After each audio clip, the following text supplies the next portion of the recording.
Bismillahirrahmanirrahim. Assalamualaikum warahmatullahi wabarakatuh dan salam bahagia. Saya Dr. Abdul Rashid bin Abdul Aziz daripada Fakulti Kepimpinan dan Pengurusan Universiti Sains Islam Malaysia. Saya akan membentangkan satu kajian di International Conference on Social Science, Technology, Education and Management. Tajuk kajian saya adalah pengajaran dan pembelajaran semasa norma baharu, bahagiakah pelajar? Baiklah, sebagai pengenalan, seperti mana yang kita ketahui, COVID-19 yang berlaku pada tahun 2019 disebabkan oleh virus corona telah pun menjangkau sehingga sekarang, masih belum berkesudahan. Susulan itu, terdapat pelbagai isu, masalah, kebejatan yang melanda negara kita iaitu Malaysia dan seluruh dunia. Malah pada hari ini fokus saya dalam sistem pembelajaran menerima impak yang sangat besar di mana sistem konvensional telah bertukar kepada kaedah dalam talian atau online, baik di sekolah maupun di universiti. Kalau kita lihat statistik sehingga sekarang, kes jangkitan sebanyak 2.18 juta manakala kematian mencecah 25,000. Manakala di dunia, kes jangkitan COVID-19 telah pun mencecah 231 juta manakala kematian sebanyak 4.7 juta. Jadi, pandemik yang berlaku ini bukan sahaja membawa isu sosial, ekonomi dan politik, tetapi juga membawa kepada isu psikologi, iaitu masalah murung, sedih, sunyi, risau, tertekan yang berkait dengan isu kesihatan mental dan akhirnya menyebabkan individu itu tidak lagi bahagia. Jika kita lihat statistik kemurungan di Malaysia meningkat, bunuh diri juga sehingga bulan Mei sebanyak 468 kes. Banyak statistik-statistik yang melibatkan isu kesihatan mental ini meningkat. Manakala indeks kebahagiaan juga menunjukkan penurunan daripada tahun sebelumnya. Oleh itu, objektif kajian pada hari ini untuk meninjau tahap kebahagiaan pelajar semasa pandemik COVID-19. Mengapa pelajar menjadi tumpuan kajian? Kerana kita tahu golongan muda ini masih lagi dalam fasa remaja, tidak tahu untuk membuat keputusan dan juga tidak dapat beradaptasi dengan pandemik yang berlaku. Ia juga melibatkan strategi daya tindak golongan muda ini untuk menangani tekanan yang dihadapi. Jika kita telusuri sorotan literatur, kajian-kajian lepas menunjukkan beberapa pola yang dihadapi oleh golongan pelajar. Yang pertama, kita lihat pelajar tidak dapat beradaptasi dengan teknologi seperti mana kajian Ismail 2013 melalui penggunaan media digital meningkatkan tahap stres pelajar. Manakala kajian Kasim 2010 menunjukkan bahawa kekurangan infrastruktur di rumah meningkatkan tekanan akademik. Jadi sewaktu pandemik kita sedia maklum bahawa pelajar belajar di rumah. Manakala kajian daripada Syam Sadal 2018 mendapati bahawa perhubungan sosial menjadi isu kepada pelajar tertekan. Manakala kajian Tricycle dan Retnowati 2019 mendapati bahawa beban tugas termasuklah tuntutan gerak kerja di rumah, aktiviti belajar, jadual dan sebagainya menyumbang kepada stres. Kajian Kearns dan Gardiner 2007 pula memperlihatkan bahawa aspek pengurusan masa yang lemah akan meningkatkan tahap tekanan pelajar, dan kajian Nur Farahi 2020 menyatakan bahawa pelaksanaan kelas praktikal menyebabkan kesukaran pelaksanaan kelas PDP atau amali. Sebagai metodologi kajian ini adalah kajian kuantitatif menggunakan reka bentuk kajian tinjauan, di mana kaedah persempelan adalah persempelan rawak mudah. Saiz sampel dibuat berdasarkan jadual Craigie and Morgan, manakala subjek pelajar ini dipilih daripada sebuah institusi pengajian tinggi awam, di mana seramai 1,200 orang pelajar telah terlibat yang diambil daripada pelbagai fakulti di universiti.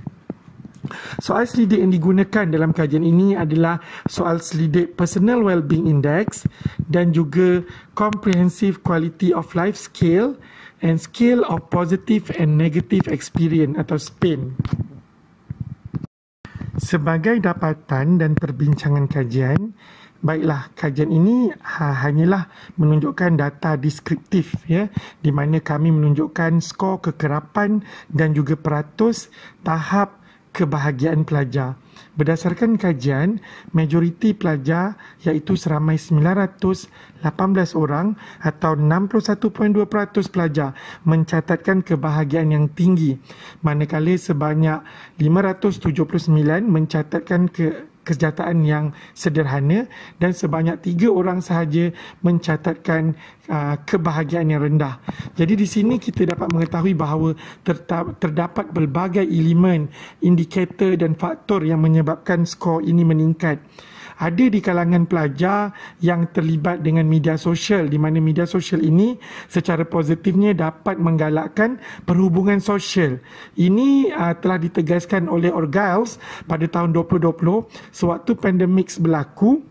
Media sosial di bawah kawalan ibu bapa dan pemantauan ibu bapa akan menyebabkan pelajar lebih yakin, tidak rasa terperuk sendirian dan dapat berhubung secara atas talian dengan pelbagai aplikasi media sosial yang ada sekarang ni lah, seperti Instagram, Twitter, Facebook dan banyak lagi. Jadi perkara-perkara ini sebenarnya sedikit sebanyak telah mengurangkan tekanan pelajar dan meningkatkan tahap kebahagiaan mereka.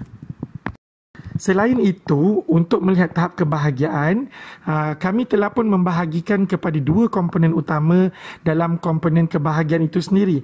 Yang pertama dari sudut afektif iaitu emosi, dan yang kedua dari sudut kognitif ataupun pemikiran. Maksudnya di sini, kebahagiaan dari sudut emosi ditandai dengan kewujudan emosi-emosi yang positif seperti rasa gembira, rasa tenang, rasa positif, rasa baik. Jadi kalau dilihat skor yang diperolehi pelajar, sebanyak 838 orang atau 55.9% menunjukkan skor kebahagiaan efektif yang tinggi. Hanya 10 orang sahaja berada di tahap rendah atau 0.6%.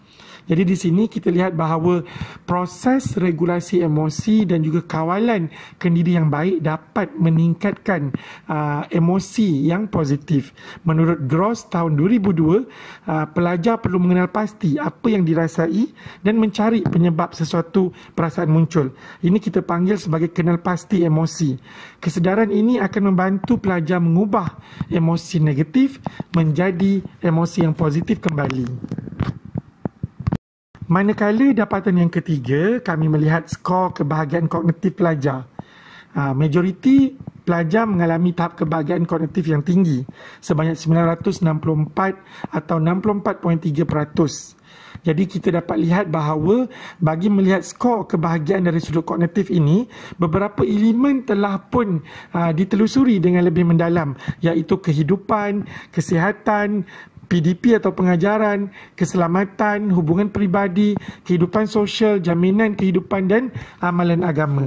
Jadi ini adalah indikator-indikator yang telah pun diletakkan dalam soal selidik kajian kami untuk melihat tahap kebahagiaan kognitif pelajar. Jadi bila kita lihat tahap kognitif ini tinggi, dapatan kajian-kajian sebelum ini juga sewaktu pandemik berlaku seperti Khairuddin dan Mahmud 2020 menunjukkan seseorang dapat meningkatkan rasa bahagia dengan merasa puas dalam hidupnya. Kecerdasan spiritual juga memberi kesan kepada kebahagiaan seorang pelajar mengikut Mat Wajar dan Hamzah 2020. Jadi di sini kita lihat bahawa dengan tinggal di rumah, pelajar mempunyai masa yang cukup untuk aktiviti spiritual di dalam rumah bersama keluarga, dan juga kepuasan yang diperolehi bila tinggal bersama ibu bapa dengan ahli keluarga juga menyumbang kepada kepuasan kehidupan dan kesihatan yang baik kerana tidak terdedah mungkin dengan pandemik ataupun masalah di luar. Ini juga telah menyumbang kepada pemikiran bahawa pelajar itu berasa puas dengan kehidupan mereka. Jadi sebagai kesimpulan, pengkajian yang dilakukan terhadap aspek kebahagiaan dalam kalangan pelajar adalah penting untuk kita meninjau tahap dan mengetahui punca yang menyumbang kepada kebahagiaan pelajar bagi memantapkan lagi pencapaian pelajar dalam bidang akademik di universiti yang akhirnya bakal menyumbang kepada keberhasilan graduan di pasaran kerja. Kita juga ketahui dengan kita menyingkap elemen-elemen kebahagiaan ini secara tidak langsung, kita juga dapat mengurangkan elemen tekanan yang dihadapi oleh golongan muda iaitu pelajar. Sekian, terima kasih.